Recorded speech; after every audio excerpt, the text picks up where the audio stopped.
Tere ka minu poolt ja head Kuusalu valla õpetajad, juhid.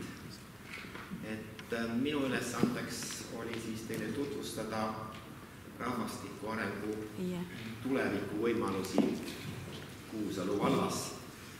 Ja see on sündinud siis Kuusalu vallavalitsuse initsiatiivil ja üsna hiljuti. Ja see fookus, millele ma tahaks tähelepanu juhtida, on siis 3 asja. Ehk siis, mis on viimastel aastatel rahvastikuga juhtunud vallas, kuidas rahvastikuprognoosi koostati, metoodika, stsenaariumid ja tulemused ja siis ka mõned kokkuvõtted. Töö peaks saama, ma arvan, järgmise nädala lõpus kõigile kättesaadavaks, kes tahab seda lugeda. Nüüd peale haldusreformi, mis puudutab siis eelkõige piiride muutmist, paljud ülesanded ja eesmärgid, mis haldusreformi käigus said püstitatud, on siiani täitmata ja ka riik on seal minu arvates ohjad käest lastud. Pean silmas siin omavalitsuste finantsautonoomiat, ülesannete jaotust keskvalitsuse ja riigi vahel, aga veel ka teisi aspekte. Küll aga on see, et omavalitsused on läinud oluliselt suuremaks, 79 linna ja valda Eesti Vabariigis. Ja see, mis puudutab nüüd Kuusalu lugu, siis te mäletate, et meil on siin Kuusalu valla sees üks omavalitsus, mille nimi on Loksa linn, mis sai teatud põhjustel eraldi. Nüüd, kui me vaatame rahvastiku arengut ja toetuksin Statistikaameti rahvastikuprognoosile, ehk siis järgmise 30 aasta jooksul on siis see prognoos loomuliku negatiivse iibe ja välisrände saldo tõttu -125 000 aastaks 2040. Ehk siis väga suur arv ja kui te vaatate seda vanustruktuuri puud siin, siis te näete, et selline altpoolt kahanev ja vanusrühmades ülevalpool kasv. Ma arvan, et sellest on palju räägitud ja ma selle rohkem ei peatuks. Küll aga, kui mõtleme seda, et mis siis see Kuusalu valla puhul oluline, siis vald paikneb ikkagi Tallinna linnastu mõjualas, aga ma julgen öelda seda, et oluliselt vähem, kui see võiks olla. Küll aga see on teatud valikute võimalused ja ka võimalus inimestel oma elutsükli põhiselt teatud mõttes elukohta vahetada. Pean silmas siin seda, et noored pered väga sageli lähevad maale, kui te vaatate, kus kohas noored pered sünnitavad, siis need on kas suurlinna lähedal, kohe vahetus suurlinna lähedal või siis päris maal. Ehk siis enam ei ole ka mitte ühe koha peal, vaid vastavalt elutsüklile ka vahetad elukohta. Nüüd siin on hästi oluline, kuidas Viimsi vald ennast positsioneerib ja Viimsi valla arengkavas on ju väga selge eesmärgi püsitus hea elukeskkond inimestele. Ehk siis see sama loodus ja need samad head teenused, millest ka teie väga palju ju annate Kuusalu vallale, kes siin saalis on. Nüüd omaette teema on töökohad, elanike pendelränne. Meil oli üks väike seminar ja arutasime, et kas seda töökohtade arvu on praegu mõistlik vaadata kasvavas või pigem stabiilses ja ega väga kasvuks nagu põhjust ei olnud. Nüüd valla enda unikaalne positsioon, ehk siis meil on keskus, pean silmas siis Kuusalu, Kiiut ja Valkla, ehk see Tallinna, ütleks siis niimoodi Narva trass ja selle ümbrus, ajalooline asustus, rannaküla ja suvi. Kahjuks ei ole ka mulle teada, proovisime siin mõningaid kanaleid, et kui palju on tegelikult 2 elukohaga inimesi vallas, kes on niinimetatud suvilised. Siis on vallas ruumilised piirangud, rahvuspark, kaitseväe polügoon ja vaatasin huvi pärast ka korteriturgu, hindasid korteriomondi müügitehingust 2000 19, keskmise ruutmeetri hind ja üllatus, Kuusalus tuli see 478 euri, Jõelähtme vallas 1392. Kinnisvara näitaja on väga hea näitaja, aga te peame aru saama, et kui te vaatate, eks ole, neid uusi kortermaju, kus on tulnud selliseid elamispindasid juurde, pigem individuaalid, ehk siis ka see korteriturg on, eks ole, vallas suhteliselt ahtakene. Ehk siis ka seda võimalust, eks sa oled mobiilne, pead saama realiseerida läbi selle, et on elamispind. Et kui me vaatame rahvastiku potentsiaali, siis te näete 2 suurt keskust, osa maakonnakeskusi kipub hakkama ära kaduma, aga põhimõtteliselt Tallinn, Tartu ja selle tasakaalust oleneb hästi palju Eesti tuleviku arengus, rahvastiku paiknemist, asustuse paiknemine, aga ka töökohad ja teine on see, mis saab maakonnakeskustest. Nüüd Kuusalu valla juurde tulles, et me vaatame elanike arvu viimased 10 aastat, siis me näeme, et 6,867 tuhandet langenud 6520. Ehk see joon seal punane näitab seda eelmise aastaga võrreldes siis osakaalu muutust. Ehk ütleks niimoodi, et peaaegu stabiilne, aga siiski ka. Sest see on rahvastikuregistri andmed ja ma ei tea täpselt seda, kui palju elab vallas inimesi, kes ei ole ennast registreerinud. Ma olen käinud Viimsi vallas ukselt uksele 734 majapidamist, seal oli 22% elanikest ei olnud ennast registreerinud, kes elasid igapäevaselt vallas. Teate seda, et aasta lõpus on sellised ägedad üritused, registreerige meie valda, saate pereteleviisori, saate vannis käia puhtaks pesta lõpuks ometi ennast kontsertid, pileteid leiate, kui te veel meile teete midagi. Ja Lõuna-Eesti vallad on pannud välja ka kartulikoti ja nüüd saad juua ka värskat. Ehk see konkurents käib üksikisiku tulumaksu pealt, sest see on põhiline omavalitsuse tuluallikas. Nüüd all te näete rahvastikupuud 2009-2019 ja mida see näitab? Näitab ju üheselt seda, et nooremapoolsed on vähenenud, eriti vanus 20, isegi veel 15 kuni 25. Ehk siis see sama ka õpirändega seotud asjad. Ja kus siis kasvab siis sinna ülespoole.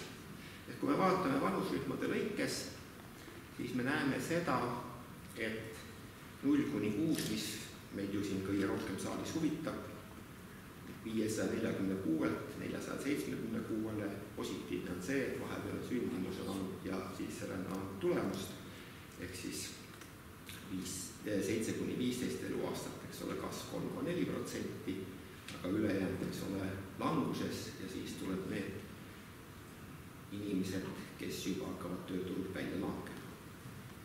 Kui me vaatame arvude lõikes viimast 10 aastat sünde, surmasid ja loomulikku iivet, siis te näete, et vaatamata sellele, et Tallinna kasvukeskuses asutakse, kus on suurem šanss see, et inimeste arv kasvab, on, eks ole, siin loomulik iive negatiivne, -37.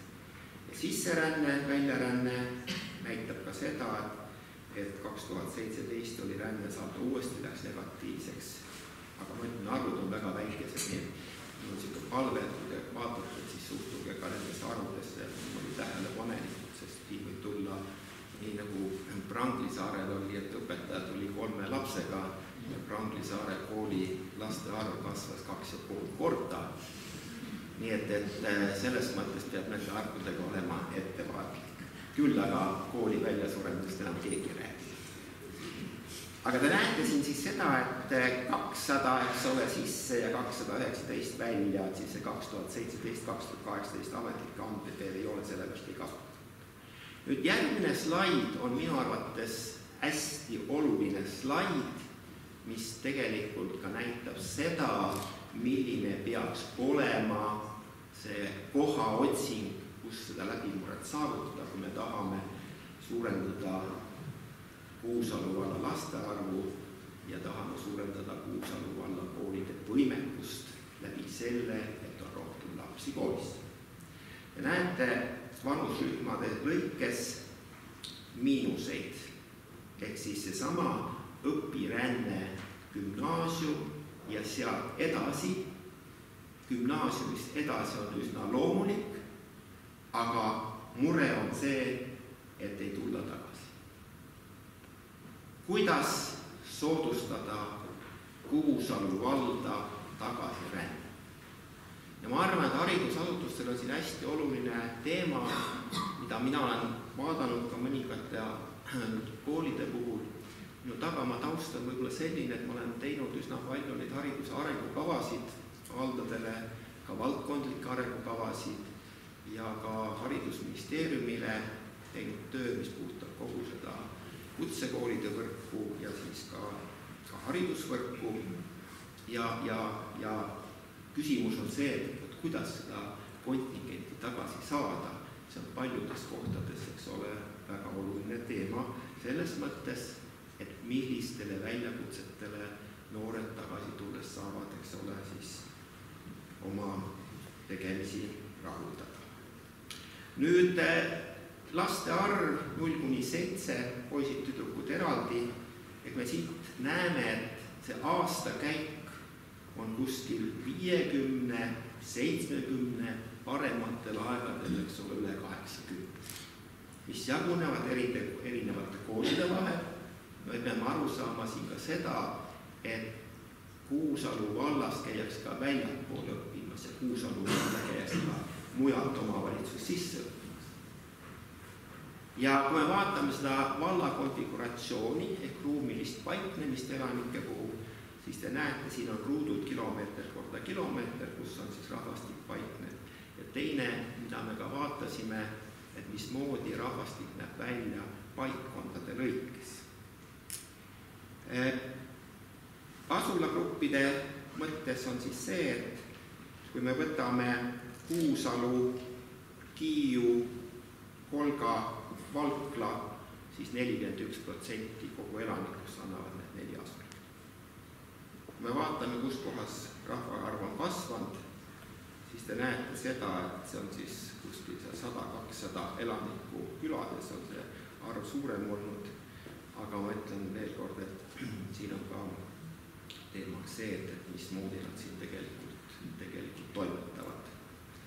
Ja lapsed paikkonniti, minu meelest päris huvitav pilt, Kuusalu 152 kuni 7 aastast. Järgmine on siis Kiiu 94, Kahala 81 ja siis on juba, eks ole, veel ka Vihasoo ja Valkla ja teiste puhul peale Hirmi enam klassi kokku ei saa, kui me tahame niimoodi.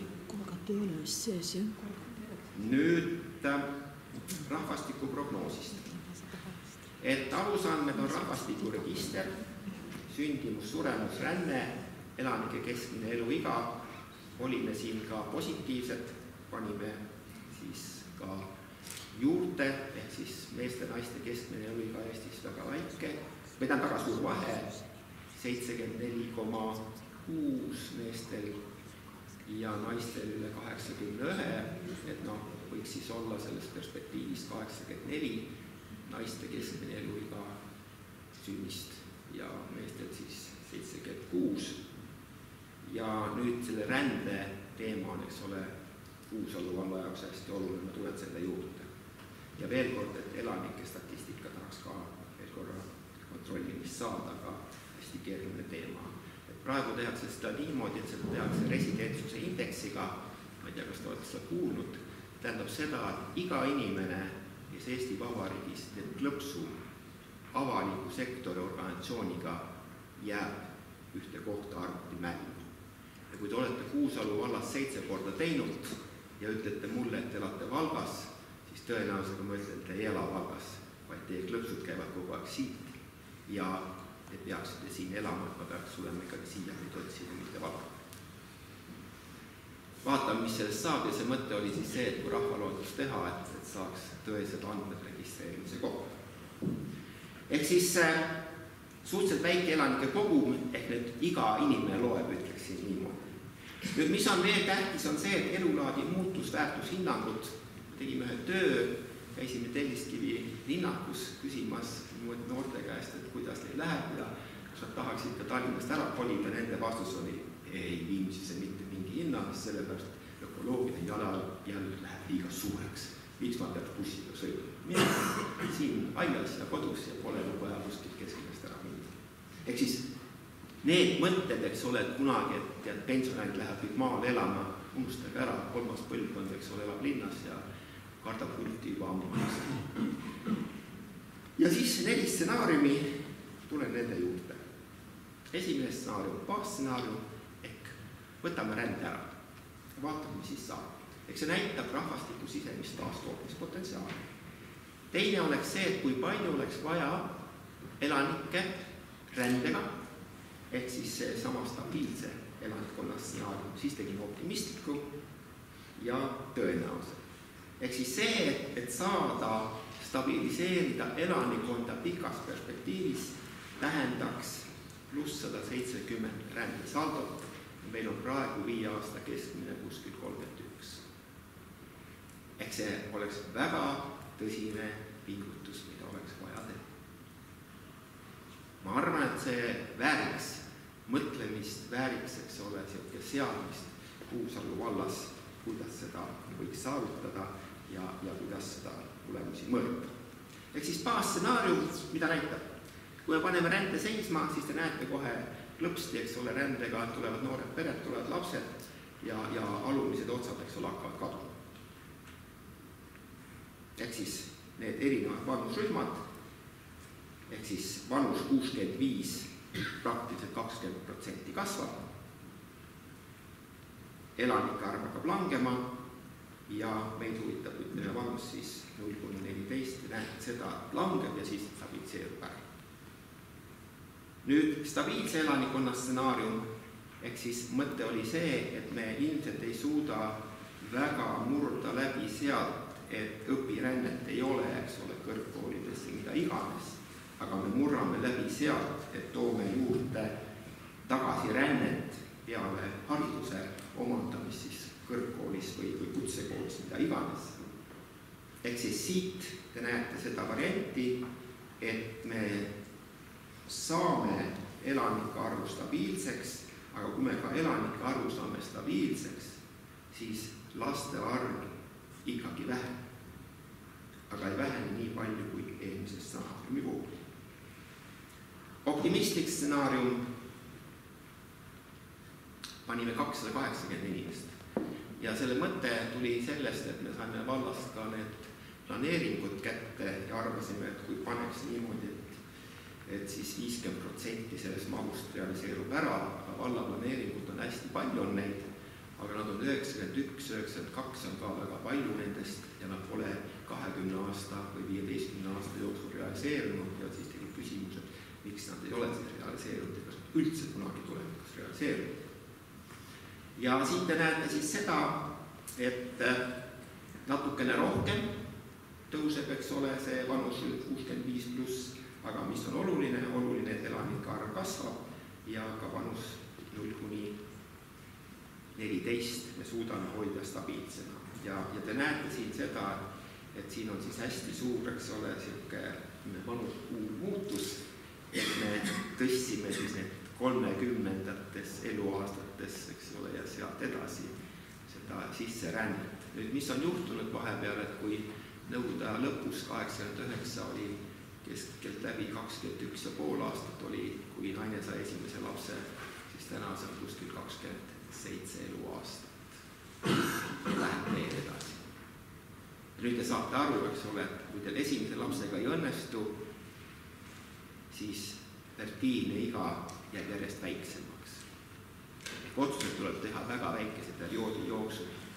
Et siin on ka terve rida, eks ole, väga olulisi trende, mis muudavad kogu sündimuskäitumist, millele tuleb tähelepanu pöörata. Ja nüüd on see tõenäoline stsenaarium, mis siis näitab seda, et kuskil peaaegu, et pikas perspektiivis ütleme siis niimoodi 15% vähenemist, 10-15% vähenemist laste arvus. Ja te näete ka seda, et vanustruktuur, eks ole, muutub ka oluliselt, aga see tähendab seda jälle, et ka tööealiste arv, eks ole, muutub siin ka negatiivseks. Nii et see kokkuvõte oleks siis selline, et kui me vaatame nüüd arvude keelt, ehk siis baasstsenaarium tänaselt 1183 lapselt 2040, ütleme, see liiga palju, 2030, ehk siis kuskil 835, aga see on siis, kui ränne on kinni, nii et vaatame optimistlikult, ehk siis optimistliku stsenaariumi puhul oleks siis see, et me suudaksime selle arvu säilitada, aga tõenäosuse puhul, eks ole, oleks siis see kuskil miinus 200 last tänasega võrreldes. Et see on see pilt ja nüüd, eks ole, ma ei taha kedagi nüüd niimoodi nukraks teha reede õhtul, et minu arusaamise järgi on küll tõenäoline, et elanike arv väheneb, aga veel kord, need on trendid, millest paljud on ka võimalik muuta. Muuta teadliku poliitikaga ja muuta ka teadliku hariduspoliitika. Sest me teame, et on koole, kuhu väga tahetakse, võtti kas või Noarootsi, väga põrgusega minnakse hea meelega ja on teatud spetsialiseerumine, mida iganes. Ehk siis tõenäoliselt -20% laste arvu vähenemine ja küsimus siis selles, et kuidas me selle reageerime, kuidas me sellele teeme siis ka endale järeldused hariduse kvaliteedi mõttes, mis tähendab seda, et me saame veelgi olla võib-olla lapsekesksemad, mis on ju positiivne. Minu eelmise aasta üks töö, mis on kõige markantsem, et ühe lapse kohta koolis 93 ruutmeetrit, ühe õpetaja kohta 2,3 last ja koolimaja hoitakse üleval ja makstakse väga suuri summasid ja kui te arvate, et need õpetajad ja lapsed olid seal õnnelikud, siis kumbki kahjuks ei olnud, sest kogu raha, mis oleks võinud neile anda, läks kütmise peale. Et siit siis ka see, et keskne teema valla jaoks tagasirände